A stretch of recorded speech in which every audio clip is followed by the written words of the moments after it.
Spider vein என்று சொல்லக்கூடிய எட்டுக்கால் பூச்சி கால்கள் எப்படி இருக்குமோ அதே போல நம்மளுடைய கால்கள்ல எட்டுக்கால் பூச்சியுடைய கால்கள் மாதிரியே நரம்பு சுருள் ஏற்படக்கூடிய நோய்க்கு பேர் தான் ஸ்பைடர் வெயின் என்று சொல்லக்கூடியது. நோயாளிகளுக்கு வெரிகோஸ் வெயினும் ஸ்பைடர் வெயினும் ரெண்டு ஒண்ணுதான் நினைக்கிறாங்க, ரெண்டு வேறு வேறு. வெரிகோஸ் வெயின் என்று சொல்லக்கூடியது இப்ப போட்டோல இருக்க மாதிரி கால் நரம்புகள் சுருண்டு சுருண்டு இருக்கும். ஸ்பைடர் வெயின் என்று சொல்லக்கூடியது கண்ணுக்கு விசிபிளா சில இடங்கள்ல தெரியும், சில இடங்கள்ல தெரியவே தெரியாது. சில நோயாளிகளுக்கு உள்ளுக்குள்ள அந்த மசூல் பகுதிக்குள்ள அந்த நரம்புகள் வந்து சுருண்டு சுருண்டு இருக்கும். இந்த நோயாளிகள் கால் உளையுது, கால் விண்ணு விண்ணு இழுக்குது, கால் கடுமையான வலி இருக்கு, காலை தொங்கப்பட்டு போகும்போதே கால் கடுமையா வீங்கிருது, இப்படி எல்லாம் சொல்லிட்டு வருவாங்க.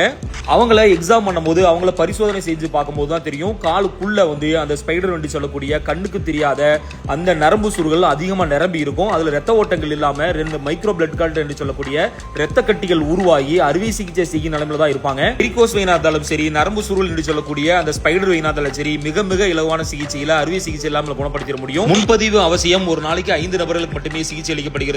ஹிஜாமா நோய் சார்ந்த மருத்துவ சிகிச்சை மையம், மேலப்பாளையம், திருநெல்வேலி.